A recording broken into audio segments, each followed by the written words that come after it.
श्रद्धालुओं, जय श्री कृष्णा, जय श्री राम, जय श्री राधे राधे, जय श्री महाकाल। इस प्रवचन में आपको श्रवण कराएंगे पिलक्ष, सालमली, कुश, क्रौंच, काक और पुष्कर द्वीपों का वर्णन। भगवान नारायण कहते हैं, नारद यह जम्मू द्वीप जैसा और जितने परिमाण वाला बताया गया है उतने ही परिमाण वाला वहाँ क्षार समुद्र है, जिससे वह सब ओर से घिर गया है। जिस प्रकार मेरू पर्वत के चारों ओर यह जम्मू द्वीप है, वैसे ही इसके सभी भागों में खारी जल का समुद्र है। क्षार समुद्र को दूने परिमाण वाले पिलक्ष द्वीप ने घेर रखा है। उपवन से घिरी हुई खाई की भांति यह घिरा है।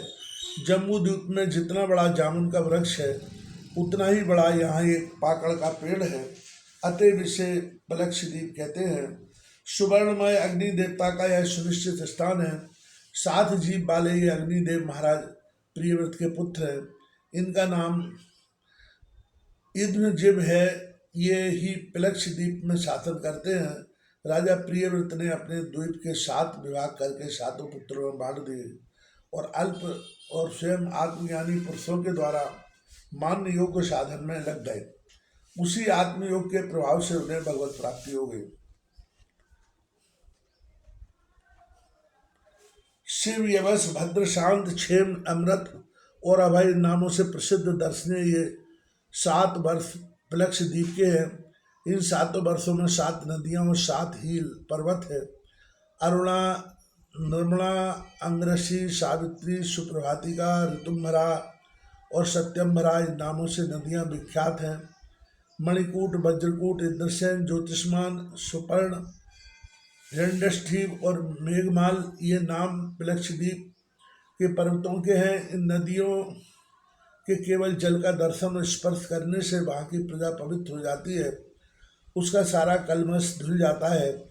इस पिलक्ष द्वीप में हंस, पतंग,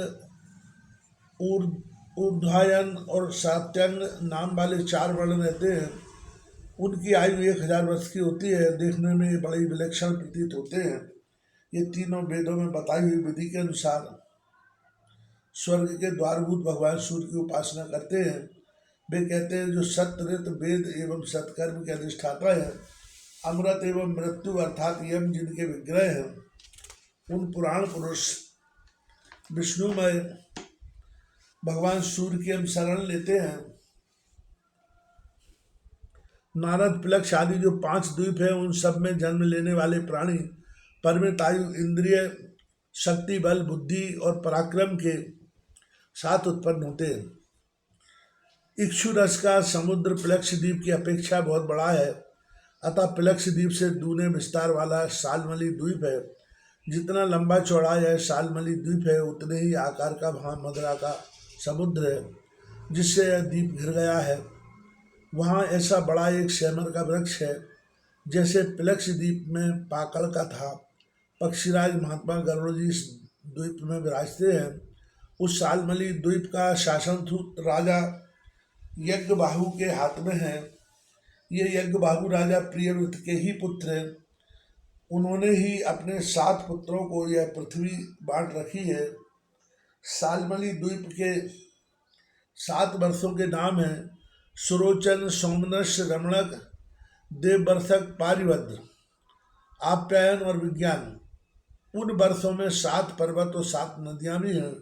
पर्वतों के नाम हैं सरस, सत्संग, वामदेव, कंदक, कुमुद, पुष्पवर्ष और शैत्यश्रुति। तथा नदियों के नाम हैं अनुमति, सिनीवाली, सरस्वती, कुहू, रजनी, नंदा और राका। इन वर्षों में रहने वाले समस्त पुरुष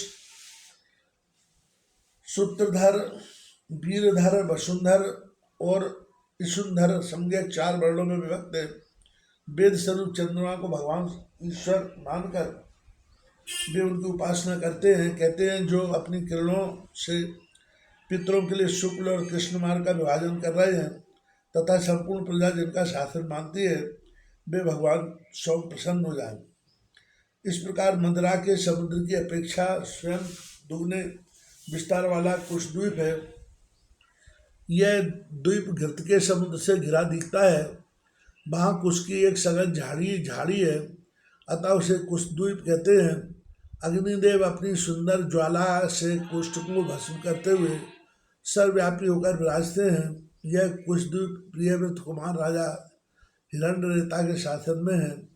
हिरण्यरेता ने इस द्वीप में 7 वर्ष करके इसे अपने 7 पुत्रों को सौंप दिया है। पुत्रों का नाम है वसु, वसुदान, ऋषि, नाभिगुप्त, स्तुत्यव्रत, विविध और भानु।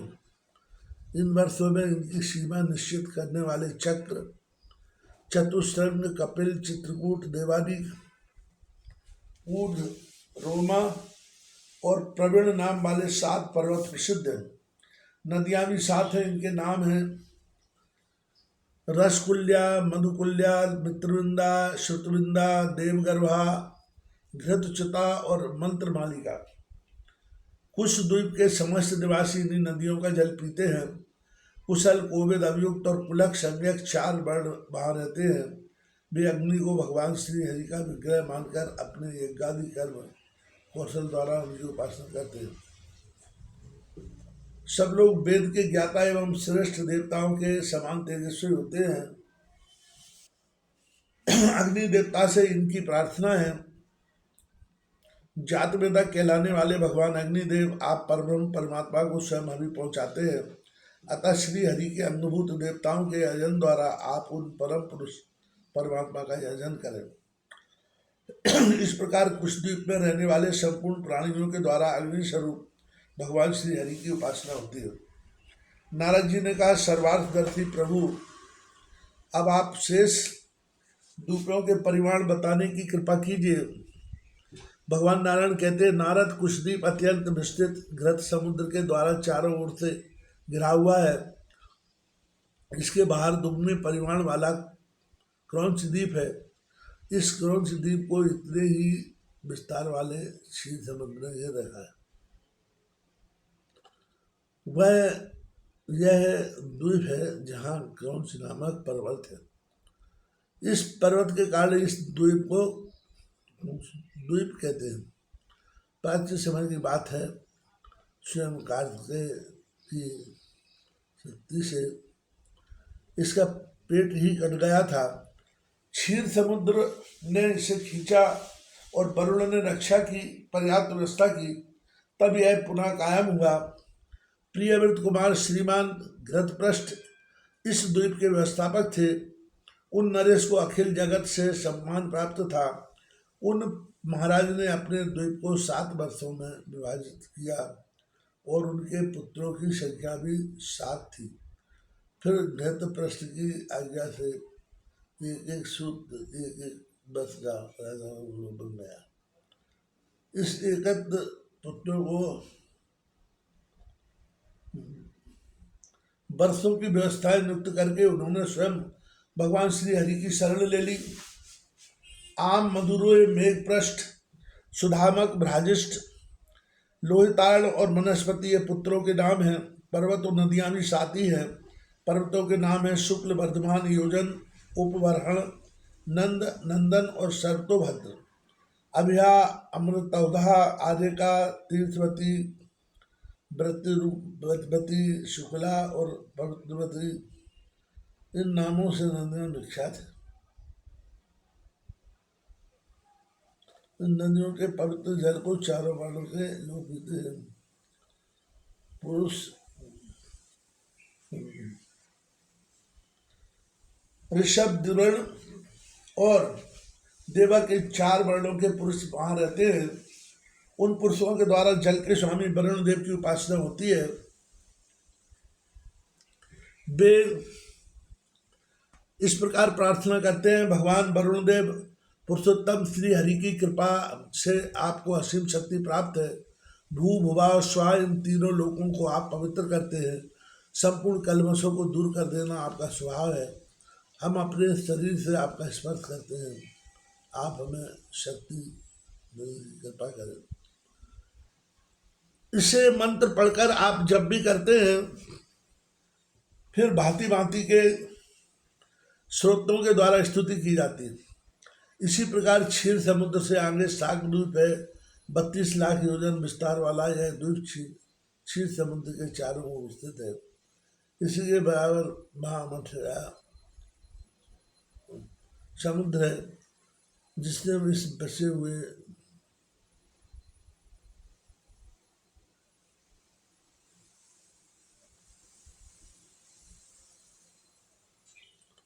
क्षीर समुद्र के चारों ओर विस्तृत है।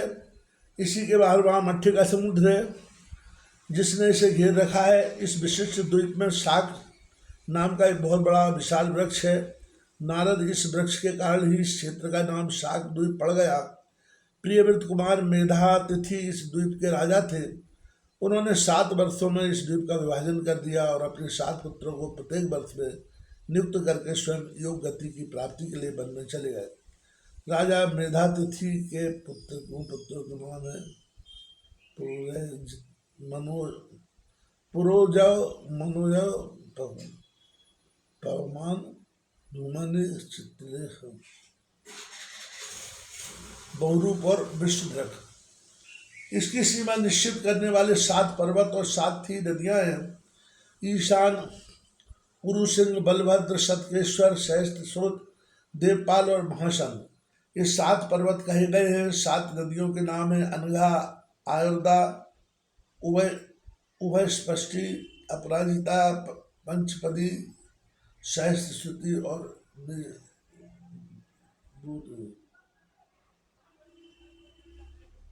उस वर्ष के ऊपर सभी पुरुष महान प्रतापी होते हैं। उन पुरुषों में 4 वर्ण हैं: सत्यलता, कृतवर्थ, दानव्रत और अनुव्रत। प्राणायाम करके भगवान वासुदेव की उपासना करते हैं। ये यूँ स्थिति करते हैं जो प्राणियों के भीतर विराजमान होकर प्राणादि वृत्तियों से प्राणियों का धारण पोषण करते हैं तथा यह संपूर्ण चराचर जगत जिनके अधीन है वे अंतर्व्यापी भगवान स्वयं हमारी रक्षा करें। नारद इस प्रकार मट्ठे के समुद्र से आगे उससे बहुत लंबा चौड़ा विस्तार वाला पुष्कर द्वीप है। यह द्वीप शाक द्वीप से दूने विस्तार में है। अपने जैसे विस्तार वाले जल के समुद्र द्वारा यह चांद से गिरा है।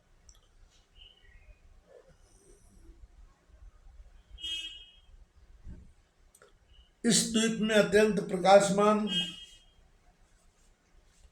एक कमल है। इसकी प्रबुद्ध पंखुड़ियां ऐसी चमकती है मानो आग की लपटें हों। लाखों स्वर्णमय पत्र इस कमल की शोभा बढ़ा रहे हैं। अखिल जगत की सृष्टि करने का विचार उत्पन्न होने पर संसार के एकमात्र शासक श्री हरि ने महाभाग ब्रह्मा के रहने के लिए इसी कमल की स्थापना की है। इस पुष्कर द्वीप में मानसरोवर नाम का यह एक ही पर्वत है। पूर्व और पश्चिम के वर्षों की सीमा बताना इसका मुख्य आशय है। यह 10,000 योजन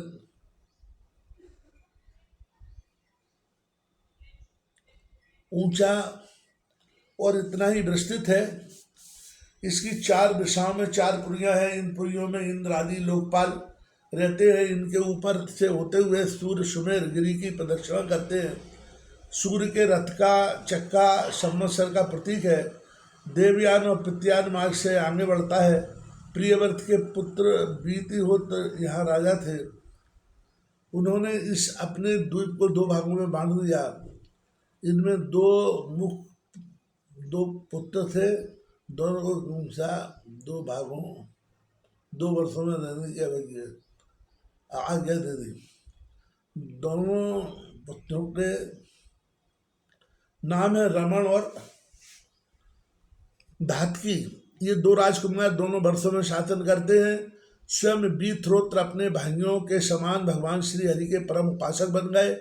इस लोक में रहने वाले पुरुष ब्रह्मा को साक्षात परब्रह्म परमेश्वर का स्वरूप मानकर उनकी उपासना करते हैं। सकाम कर्म के द्वारा श्री हरि की आराधना करते हुए ये योग कहते हैं जो कर्मय ब्रह्म के साक्षात विग्रह जगत पूज्य एक एवं अद्वितीय तथा जिनका स्वरूप परम शांत है उन ब्रह्मा को नमस्कार।